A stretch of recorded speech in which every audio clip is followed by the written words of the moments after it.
జై శ్రీరామ్ జై శ్రీకృష్ణ. గీతా మార్గానికి పునఃస్వాగతం. కర్మ సన్యాస యోగంలో ఉన్నాం. 5వ అధ్యాయం 18వ శ్లోకం. విద్యా వినయ సంపన్నే బ్రాహ్మణే గవిహస్తిని సునిచైవ స్వపాకేచ పండిత సమదర్శన. ఇక్కడ ఓ పండితుడి గురించి చెప్తున్నారు. అతడు హిందువు. ఒక హిందువు యొక్క పర్సనాలిటీ అండ్ ప్రాక్టీస్, దానికి సంబంధించిన సీక్రెట్స్ని ఇందులో రివీల్ చేస్తున్నారు. జాగ్రత్తగా వినండి, వీడియో స్కిప్ చేయకుండా చూడండి. విద్యా వినయ సంపన్నుడు అతడు, ఆ పండితుడు. అతడు వినయాన్ని ప్రాక్టీస్ చేస్తున్నాడు. త్వమేవ మాతా పితా చ త్వమేవ విద్యా ద్రవిణం త్వమేవ బంధుచ్చ సఖా త్వమేవ. ఒక అమ్మ దగ్గర, నాన్న దగ్గర, బంధువు దగ్గర, మిత్రుడి దగ్గర, విద్య దగ్గర, సంపద దగ్గర, అందరి దగ్గర కూడా వినయాన్ని ప్రదర్శిస్తూ, అందరిలోనూ దివ్యత్వాన్ని చూసి శ్రీకృష్ణ పరమాత్మని దర్శిస్తూ I bow myself to the divinity in you అంటాను. అంటే నీలోని దివ్యత్వానికి నేను నమస్కరిస్తున్నానని అందరికీ నమస్కరిస్తూ, అన్ని నమస్కారాలు కూడా కేశవుడికి చెందుతాయన్న విషయాన్ని దృష్టిలో పెట్టుకుని మనం వినయాన్ని ప్రాక్టీస్ చేస్తున్నాం. కారణం 17వ శ్లోకంలో చెప్పారు. మనం మన యొక్క బుద్ధిని, అలాగే మన యొక్క నిష్టను అంతరాత్మ దగ్గర, ఆత్మ సాక్షి దగ్గర సరెండర్ చేస్తున్నాం. ఆ విధంగా వినయాన్ని ప్రాక్టీస్ చేసి జ్ఞానాన్ని సంపాదిస్తాం.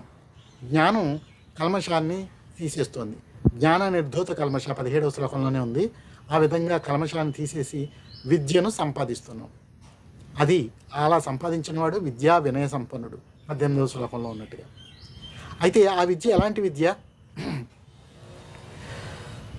యుద్ధం చేస్తుంది ఆ విద్య. అలాగే ఓ గ్రంథ పఠనం చేస్తుంది. ఏ విషయాన్నైనా చాలా సులువుగా ఆకలింపు చేసేసుకోగలుగుతుంది ఆ విద్య. ఉదాహరణకు ఎవరైనా ఉన్నారా అంటే తులసీదాసుని తీసుకుందాం.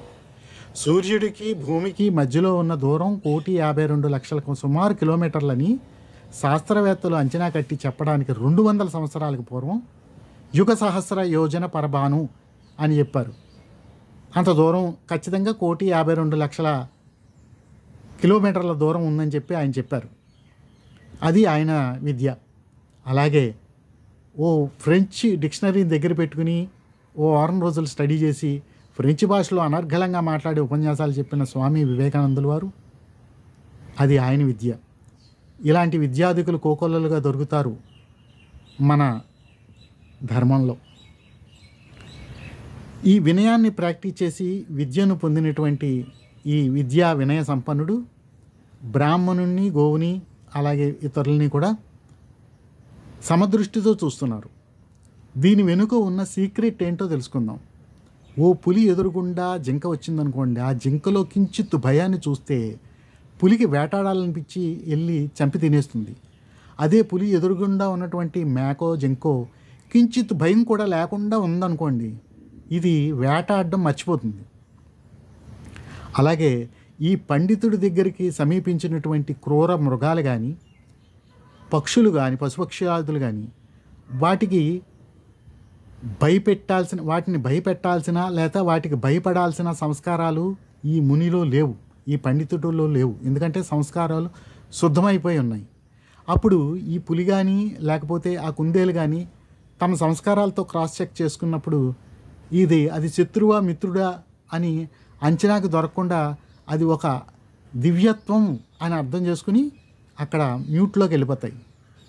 సో ఆ విధంగా సామాన్యంగానే ఆ పండితుడు అందరి పట్ల సమదృష్టిని కలిగి ఉంటాడనమాట. ఇక్కడ మనం నేర్చుకోవాల్సింది ఏంటంటే, మనందరం సామాన్యులు. మనం సమదృష్టిని నటించాల్సిన అవసరం లేదు. మనం వారి దగ్గర నేర్చుకోవాల్సింది కేవలం వినయాన్ని మాత్రమే. వినయంగా ఉండటం నేర్చుకోవాలి. అందరిలోనూ దివ్యత్వాన్ని చూడాలి. కానీ ఆ దివ్యత్వాన్ని చూడడంలోనే చాలా జాగ్రత్తగా ఉండమని చెప్పి రామకృష్ణులు ఓ కథ ద్వారా చెప్తున్నారు. ఓ సాధువు ఓ పాముకి జాగ్రత్తగా ఉండమని చెప్పి బోధ చేస్తే, అది మంచిగా ఉండమని బోధ చేస్తే సరే అని చెప్పి అది బొసకొట్టడం మానేసి మంచిగా ఉంది. అప్పుడు పిల్లలందరూ దాని మీద రాళ్ళు వేశారు. కొన్నాళ్ళ తర్వాత వచ్చి చూస్తే ఆ పాము దెబ్బలు తినేసింది. సాధువు అన్నాడు, ఏంటి ఇలా అయిపోయావు అంటే, మీరే చెప్పారు కదండి చాలా సాధువుగా ఉండమని, ఏమీ చేయొద్దని అని. అంటే సాధువు అంటే, అలా ఉంటే పిల్లలందరూ ఇదిగో రాళ్ళు ఇచ్చి కొట్టారు నన్ను అని చెప్తుంది పాము. అప్పుడు సాధువు అంటాడు, నేను సాధువులా ఉండమని చెప్పాను కానీ బొసకొట్టొద్దని చెప్పానా అంటాడు ఆయన. ఎవరికి హాని చేయొద్దని చెప్పాను కానీ బుసకొట్టం వద్దని చెప్పానా అంటే దాన్ని బుసకొట్టడం దాని సహజ లక్షణం, బుసకొట్టాలి అది, అప్పుడే దాని రక్షణ అది చూసుకుంటుంది. అది చెప్పారు రామకృష్ణులు. దీన్ని బట్టి మనం ఏ విషయం అర్థం చేసుకోవాలంటే మనందరం హిందువులు. వినయంగా ఉండటం మనందరి యొక్క కర్తవ్యం, లక్షణం. అందరి పట్ల వినయాన్ని ప్రదర్శిస్తాం. ప్రతి చెట్టు పుట్ట అందరికీ కూడా అందరిలో ఉన్నటువంటి దివ్యత్వానికి నమస్కరిస్తాం.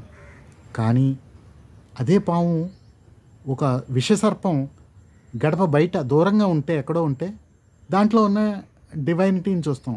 అదే ఇంట్లోకి చొరబడిపోతే ఖచ్చితంగా దాన్ని ట్రాప్ చేసి పట్టేసి చంపేసి తీసేయాలి. అలాగే మన ధర్మంలోకి ఎవరైనా వేలు పెట్టి మనల్ని వెక్కిరించడం, ఇప్పుడు మనకు ఉన్నటువంటి ఈ మంచితనాన్ని వేళాకోళంగా మెతకతనంగా తీసుకుని వారు గనక ప్రేరేపితం అవుతున్నారు, మనల్ని తొక్కివేయడానికి కానీ మనల్ని కబళించడానికి కానీ ప్రేరేపితం అవుతున్నారు అంటే అదిగో ఇంట్లో చొరబడుతున్న పావుని తీసి పారేసినట్లుగానే మనం యాక్టివేట్ అయ్యి దాని పట్ల ఎలా ప్రవర్తించాలో అలా ప్రవర్తించాలి. ఎందుకంటే ఈ విద్యాధికుడు, విద్యా వినయ సంపన్నుడు యుద్ధం కూడా చేస్తాడు అర్జునుడిలాగా.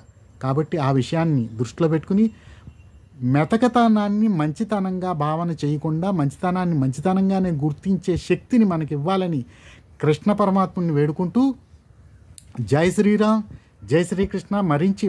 మరిన్ని మంచి శ్లోకాలతో ముందు ఇంకా చర్చించుకుందాం. ఇది 35వ వీడియో. భగవద్గీతను ఒక సామాన్య దృష్టిలో స్టడీ చేసి అందరితోటి సత్సంగం చేయాలన్న సంకల్పంతో నేను ఈ వీడియోలు చేస్తున్నాను. కాబట్టి మీరు ఆదరించడమే కాకుండా సపోర్ట్ చేయండి, షేర్ చేయండి. జై శ్రీరామ్, జై శ్రీకృష్ణ.